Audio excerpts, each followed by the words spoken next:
Hello everyone, welcome to this section on SEO.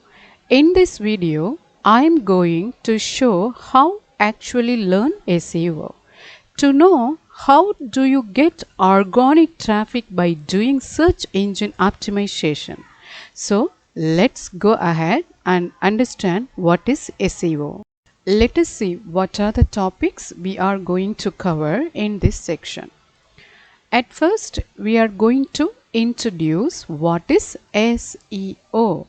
Then move on two types of SEO, which is called one is off-page SEO, another one is on-page SEO.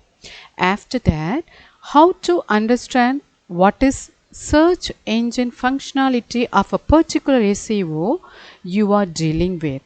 After this topic, we talk about content duplication, which we have to avoid on our website. Then we talk about what is keyword research and how to do it.